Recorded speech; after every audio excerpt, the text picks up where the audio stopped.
So, జనరల్‌గా diabetes అండి. ఇంట్లో ఇద్దరుంటే ఒకళ్ళకి డయాబెటిస్ అనేది ఉంటూ ఉంది. అయితే ఇది చలికాలం. ఈ సీజన్‌లో ఈ డయాబెటిస్ అనేది ఎక్కువ అవుతూ ఉంటుంది. షుగర్ లెవెల్స్ అనేవి ఎక్కువ అవుతూ ఉంటాయని చెప్తూ ఉంటారు. నిజమేనా ఇది? అయితే జనరల్‌గానే నైట్ ఈ షుగర్ లెవెల్స్ ఫ్లక్చుయేట్ అవుతా ఉంటాయి. సో, తీసుకునే ఆహారంలో జాగ్రత్తలు తీసుకోవాలి. డిన్నర్‌లో చాలా జాగ్రత్తలు తీసుకోవాలని చెప్తూ ఉంటారు. దీనిలో వాస్తవం ఎంత? పూర్తి వివరాలు తెలుసుకుందాం. ఈరోజు మనతో పాటు ఉన్నారు ప్రముఖ internal medicine specialist doctor Rajesh Chukkala గారు. డాక్టర్ గారు నమస్తే. నమస్తే. డాక్టర్ గారు ఎన్నో ఇంటర్వ్యూస్ చేశాను మిమ్మల్ని ఈ షుగర్ గురించి. అయితే ఈ చలికాలము అంటే సీజన్‌కి షుగర్ లెవెల్స్ అనేవి మారుతూ ఉంటాయా? చలికాలంలో వాస్తవానికి ఎక్సర్సైజ్ అనేది చాలామంది మానేస్తారు. హుహు. First thing. సో, ఎక్సర్సైజ్ మానేసినప్పుడు వీళ్ళు చేసే పనేంటి? ఎక్కువసేపు పడుకోవడం. హ్మ్. సో, ఇండైరెక్ట్‌గా యాక్టివిటీ అనేది తగ్గుతుంది. తగ్గిపోయింది. యాక్టివిటీ తగ్గిపోతూ చలికాలంలో కన్జంప్షన్ ఆఫ్ క్యాలరీస్ కూడా ఎక్కువగా ఉంటాయి. ఎందుకంటే ఆ ప్రిఫరెన్స్ అలా ఉంటది. హ్మ్. సో, ఎండాకాలానికి, చలికాలానికి డిఫరెన్స్ ఏంటంటే వాటర్ తక్కువ తాగుతాం. ఆ! సో, స్టమక్ ఎంప్టీనెస్ ఎక్కువగా ఉంటది. సమ్మర్‌లో ఎక్కువ వాటర్ తాగుతాం. స్టమక్ ఫుల్‌నెస్ ఎక్కువగా ఉంటది. హ్మ్. సో, ఆ కారణంగా ఇంకొద్దిగా ఎక్కువ తినడం అనేది సహజంగా జరిగే యెస్ డాక్టర్. అంశం. సో, ఈ కారణంగా హ్మ్. షుగర్ అనేది హ్మ్. ఎఫెక్ట్ అవుతుంది. ఓకే. జనరల్‌గా ఈ ఈ లెవెల్స్ ఉంటే ఇది నార్మల్ షుగరు అనటానికి ఏముంది డాక్టర్ గారు? ఎట్లా మనం చెప్తాము? సో, స్ట్రిక్ట్ గైడెన్స్ ప్రకారం హ్మ్. ఒక డయాబెటిక్ పర్సన్‌కి హ్మ్.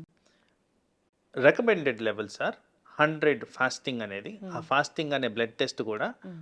ఉదయాన్నే 6-7 గంటల మధ్యన చేసుకోవాలి. ఐడియల్‌గా 6 గంటలప్పుడు చేసుకోవాలి. హ్మ్. తర్వాత ఆహారం తినిన తర్వాత 2 అవర్స్‌కి, హ్మ్. ఆ ఫుడ్ తినిన తర్వాత 2 అవర్స్‌కి హ్మ్. అరౌండ్ 160, 10 ప్లస్ మైనస్ ఉంటే హ్మ్. ఇది correct amount of sugar management. హ్మ్. అయితే నేను జనరల్‌గా ఒక ఇలాంటి సెంటర్‌కెళ్ళినప్పుడు ఇంటర్వ్యూ కోసం వెళ్ళాను డాక్టర్ గారు.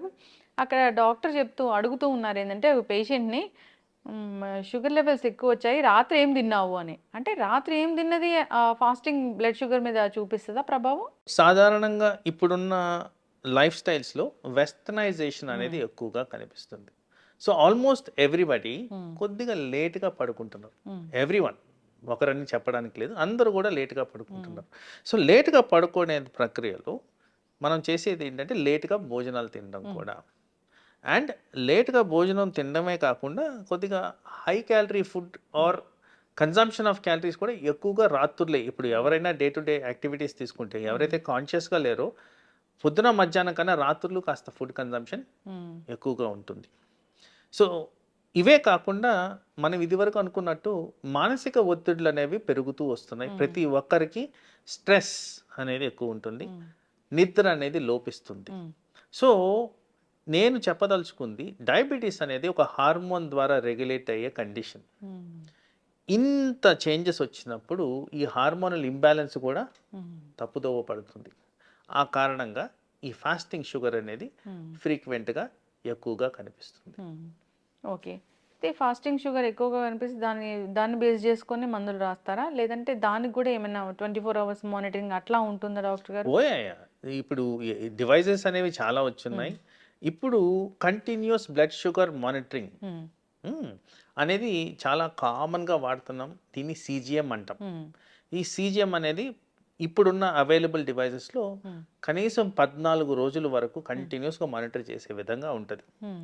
ఏ టైంలో ఎక్కువవుతుంది, ఏ టైంలో తక్కువవుతుంది అన్ని డేటా చూపిచ్చేస్తూ మీకు హ్మ్. అలారమ్స్ ఇస్తూ గూడా హ్మ్. ఇది ఫంక్షనింగ్ అనేది జరుగుద్ది. హ్మ్. సో, అలాంటి దాన్ని డేటా తీసుకొనే హ్మ్. మేము ఈ లెవెల్స్ అనేవి అడ్జస్ట్ చేయడం జరుగుద్ది. హ్మ్. ఈ ఒక్కరోజు పెరిగిందా, 10 రోజులు పెరిగిందా, కంటిన్యూయస్‌గా ఎక్కువుందా అనే దాన్ని బట్టే హ్మ్. మనం మెడిసిన్ ఎలా విధంగా అడ్జస్ట్ చేయాలనేది. హ్మ్. ఎందుకంటే ఇక్కడ జస్ట్ షుగరే కాదు హ్మ్. అసోసియేటెడ్‌గా ఇప్పుడు సపోజ్ నిద్ర లోపించడం వల్ల షుగర్ పెరిగినప్పుడు నేను నిద్రని టార్గెట్ చేయాలి కానీ షుగర్‌ని కాదు కదా టార్గెట్ హ్మ్. చేయాల్సింది. సో, ఏదైతే టార్గెటెడ్ ప్రాబ్లమ్ ఉందో దాన్ని ఓరియెంటెడ్‌గా హ్మ్. ఆహ్, ఆహ్, ట్రీట్మెంట్ అనేది జరుగుతుంది. ఏది దీన్ని ట్రిగ్గర్ చేస్తుందనేది దాని బేస్డ్. యెస్. దాన్ని తగ్గించుకుంటే షుగర్ అనేది కంట్రోల్. అంతే. అయితే జనరల్‌గా ఇప్పుడు మరి ఈ శీతాకాలంలో ఎక్కువగా షుగర్ లెవెల్స్ అనేవి ఫ్లక్చుయేట్ అవుతా ఉంటాయి, పెరుగుతా ఉంటాయన్నప్పుడు జాగ్రత్తలు ఏం చెప్తారు డాక్టర్ గారు? సో, మీ డైలీ యాక్టివిటీ ఏదైతే మేము హ్మ్. రికమెండ్ చేస్తుంటామో, అవి స్టాప్ చేయొద్దు. దట్ హ్మ్. Is the first thing. హ్మ్. సరే, ఇప్పుడు మీరు సంవత్సరం పొడుగుతా చేసి 2, 3 నెలలు మానేసినప్పుడు మీ హ్మ్. క్యాలరీ బర్నింగ్ కెపాసిటీ తగ్గినట్టే హ్మ్. కదా! అవును. సో, దాని కారణంగా షుగర్ అనేది హ్మ్. వేరియేషన్స్ అనేవి వస్తున్నాయి కదా! హ్మ్. తర్వాత కన్జంప్షన్ కూడా హ్మ్. పెరుగుతుంది కదా! హ్మ్. సో, ఇవి కాకుండా ఆ న్యూట్రాలిటీ మెయింటైన్ చేస్తే హ్మ్. Always ideal. ఎందుకంటే ఈ వింటర్ సీజన్ అన్నప్పుడు ఒక 4 మంత్స్ ఉందనుకున్నాం మాక్సిమం ఎక్స్టెన్షన్. మరి 4 months is a bigger chunk. అంటే ఆ పీరియడ్ అనేది చాలా పెద్ద పీరియడ్. 4 మంత్స్ పీరియడ్ని రిలాక్సేషన్గా తీసుకోవడానికే లేదు. లేదు. ఒకరోజు ఏదో ఒక పూటనో అంటే అది వేరు, కానీ మరి 120 రోజులు అంటే చాలా ఎక్కువగా స్పాన్. అందుకో బాడీ మీద స్ట్రెస్ ఎక్కువ ఉంటుంది, అవయాలు ఎఫెక్ట్ అవ్వడం జరుగుద్ది. పర్టికులర్గా ఆ సీజన్లో కొద్దిగా ఈ స్ట్రోక్లు, హార్ట్ అటాక్లు వచ్చేదానికి ఆస్కారం ఉంది. ఓకే. డయాబెటీస్ వల్ల కూడా స్ట్రోక్ వస్తుందా? ఓ 100%. 100%. Diabetes is the commonest reason for heart attacks in India. Commonest reason. So ఎక్కువ శాతం హార్ట్ అటాక్స్ని మనం అనలిటికల్గా తీసుకుంటే డయాబెటిక్ రిలేటెడే ఉంటున్నాయి. ఏం జరుగుతుంది డాక్టర్ గారు? ఇప్పుడు షుగర్ ఎక్కువైంది, అది హార్ట్ మీద ఎట్లా సో జరుగుతుంది అసలు మెకానిజం? వీటిలన్నిటికీ ప్రైమరీ కారణం కొలెస్ట్రాల్ లెవెల్స్. ఎప్పుడైతే క్యాలరీస్ పెరుగుతున్నాయి అంటున్నానో ఆ ఎక్సెస్ అమౌంట్ ఆఫ్ క్యాలరీస్ ఏమవుతుంది బాడీలో ఫ్యాట్ రూపంలో తయారవుతుంది. కొలెస్ట్రాల్ అంటే ఏంటి? ఫ్యాటే. సో ఆ ఫ్యాట్ కారణంగా ఈ రక్తనాళాల్లో బ్లడ్ సరఫరా ఆగిపోవడం, ఆ కారణంగా బ్లడ్ సప్లై ఎక్కడైతే లోపిస్తుందో పర్టికులర్గా బ్రెయిన్ అండ్ హార్ట్కి ఎఫెక్ట్ అయ్యి స్ట్రోక్ అనేది వచ్చేదానికి ఆస్కారం ఉంది. ఇండైరెక్ట్గా చూసుకుంటే ఈ హై షుగర్ లెవెల్స్ వల్లే ఇదంతా జరుగుతుందని సైంటిఫిక్ రుజువులు ఉన్నాయి. ఓకే. డాక్టర్ గారు, ఇప్పుడు ఎవరైనా ఈ షుగర్ టాబ్లెట్స్ రాసినప్పుడు షుగర్ ఉన్న వాళ్ళకి బిఫోర్ ఫుడ్, ఆఫ్టర్ ఫుడ్ అలా ఇస్తూ ఉంటారు డాక్టర్స్. కొందరు బిఫోర్ ఫుడ్ తీసుకుంటే మాకు పడట్లేదు, ఆఫ్టర్ ఫుడ్ తీసుకుంటామని తీసుకుంటూ ఉంటారు. అది మంచిదేనా అండి? సో ఐడియల్గా ఇది customisation to the patient need మీరు చెప్పే థింగ్.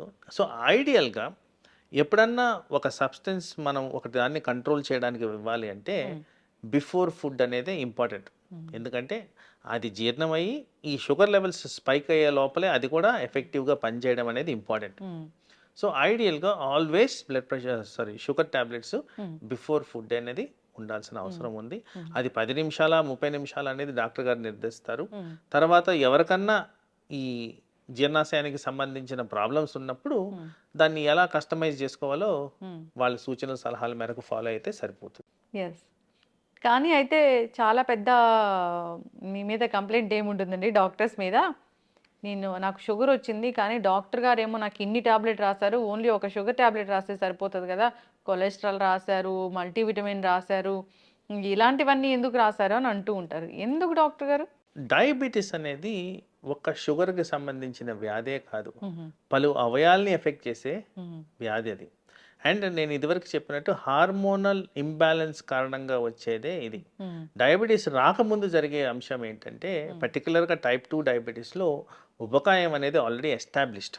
ఉబకాయం అనగా మెజారిటీ ఆఫ్ పేషెంట్స్లో ఫ్యాట్ కాన్సన్ట్రేషన్ పెరిగితేనే వచ్చేది ఉబకాయం.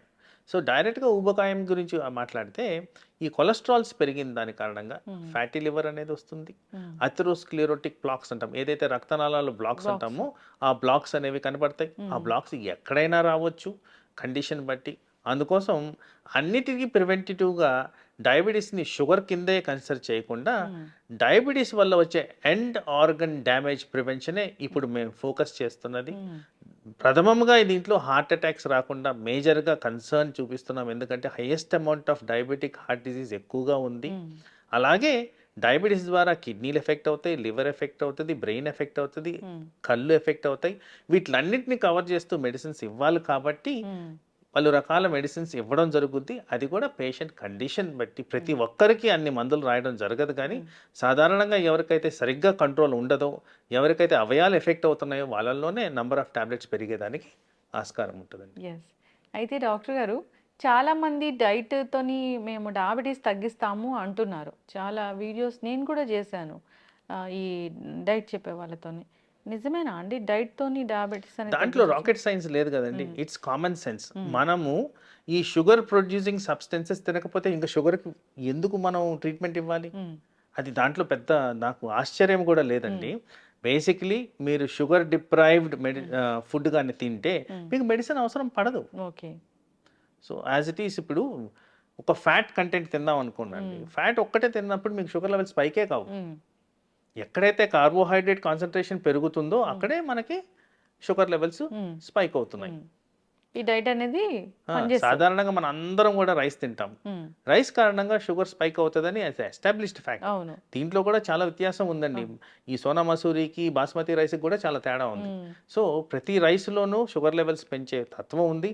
రైసే కాదు, ప్రతి సబ్స్టెన్స్ లైక్ చపాతి, వీట్, ప్రతి దాంట్లో ఉంది ఆ తత్వం.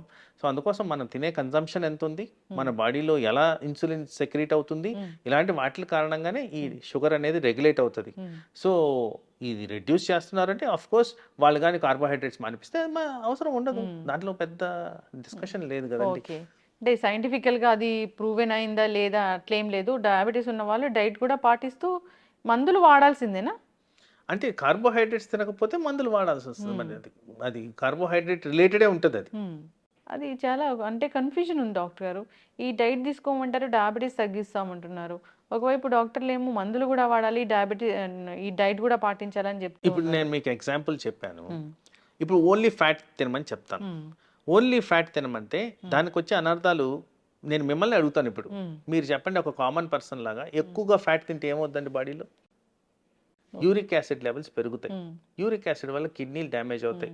కొలెస్ట్రాల్ పెరుగుద్ది. కొలెస్ట్రాల్ కారణంగా మన బాడీలో అవయాలన్నీ దెబ్బతింటాయి. అవును. మరి ఇవన్నీ ఎఫెక్ట్ అవుతున్నప్పుడు మరి వాటిని ఎవరు మానిటర్ చేయాలి? మ్మ్.